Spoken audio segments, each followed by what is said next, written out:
Hi friends, welcome to my channel. ఈరోజు video చాలా ఈజీగా చాలా ఫాస్ట్గా చేసుకునే రెసిపీ అండి. గోధుమ స్వీట్ దోశ. గోధుమ బెల్లం మట్టని కూడా అనొచ్చండి. ఇది మార్నింగ్ బ్రేక్ఫాస్ట్కి అయినా లేదా ఈవినింగ్ స్నాక్ అయినా సరే మనకి చాలా ఫాస్ట్గా టేస్టీగా తయారవుతుంది. ముందుగా ఒక బౌల్ తీసుకుని అందులోకి 2 గరిటెలు గోధుమ పిండి అయితే తీసుకున్నానండి. తర్వాత రుచికి సరిపడా సాల్ట్ వేసాను. అంటే చాలా తక్కువ వేసుకోవాలి, చిటికెడు వేసుకోవాలండి. తర్వాత కొద్దిగా బెల్లం తురుము అయితే వేసాను. నేను నల్ల బెల్లం వేసానండి, ఆర్గానిక్ బెల్లం. మీరు నార్మల్ బెల్లం కూడా వేసుకోవచ్చండి. బెల్లంతో చేస్తే హెల్తీగా ఉంటుందండి. ఉప్పు బెల్లం వేసి ఒకసారి కలుపుకున్న తర్వాత వాటర్ వేసుకొని ఇలాగ దోసపిండి కన్సిస్టెన్సీ వచ్చేలా కలుపుకోవాలండి. ఎక్కడ కూడా లంప్స్ లేకుండా ఈ కన్సిస్టెన్సీ వచ్చేలాగా మిక్స్ చేసుకోవాలి. వాటర్ ఒకేసారి వేయకుండా కొద్ది కొద్దిగా వేసుకుంటే కన్సిస్టెన్సీ వచ్చే వరకు కలిపానండి. తర్వాత ఒక 10 నిమిషాల పాటు రెస్ట్ ఇచ్చాను. అప్పుడు మనకి బెల్లం అనేది బాగా కరిగిపోతుంది. 10 నిమిషాలు రెస్ట్ ఇచ్చిన తర్వాత మళ్ళీ ఒకసారి కలుపుకోవాలండి. తర్వాత అట్ల రేక్ పెట్టాను. అది బాగా హీట్ అవ్వాలి. హీట్ అయ్యాక మనం దోశ ఎలా వేసుకుంటామో సేమ్ అలాగే ఈ గోధుమట్టి కూడా వేసుకోవాలండి.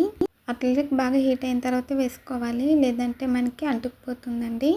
తర్వాత దోశ వేసుకున్నాక కొద్దిగా ఆయిల్ వేసాను పైనుంచి. ఒక సైడ్ మంచిగా గోల్డెన్ బ్రౌన్ కలర్ వచ్చాక రెండో సైడ్కి అయితే తిప్పుకోవాలి.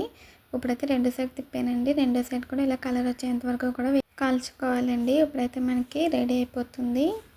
చాలా ఫాస్ట్గా రెడీ అవుతుందండి. 5 నిమిషాల్లో ఈజీగా వెంటనే చిటికలో తయారు చేసుకోవచ్చు. చూడండి, రెండో సైడ్ కూడా మనకి ఇలా కలర్ వచ్చింది కదా. ఇప్పుడైతే మనకి గోధుమ స్వీట్ దోశ అయితే రెడీ అయిపోయింది. దీన్ని ఒక ప్లేట్లోకి తీసుకుని పక్కనైతే పెట్టేసానండి. ఇప్పుడైతే మనం ఇలాగే ఇంకో దోశ కూడా వేసుకుందాము. పిల్లలు స్నాక్ అడిగితే అప్పటికప్పుడు ఇలా ఈజీగా టేస్టీగా తయారు చేసుకోవచ్చు. అలాగే హెల్తీగా కూడా ఉంటుందండి. ఇప్పుడైతే నేను మరొక దోశ అయితే వేసాను.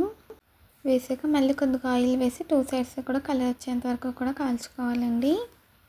ఒకసారి ట్రై చేయండి, చాలా బాగుంటుంది. వేడివేడిగా సర్వ్ చేసుకుంటే ఇంకా సూపర్గా ఉంటుందండి. పక్కన చట్నీ కూడా అవసరం ఉండదు, ఇలా డైరెక్ట్గా తినేయచ్చు. ఇప్పుడు మనకి ఇది కూడా రెడీ అయిపోయిందండి. దీన్ని కూడా సర్వింగ్ ప్లేట్లోకి అయితే తీసుకుందాము. అంతేనండి, చాలా ఈజీగా టేస్టీగా మనకి గోధుమ బెల్లం మట్ట అయితే రెడీ అయిపోయింది. ఈ వీడియో నచ్చిందండి? నచ్చితే ప్లీజ్ లైక్ చేయండి, షేర్ చేయండి, సబ్స్క్రైబ్ చేయండి, కామెంట్ చేయండి. Bye friends.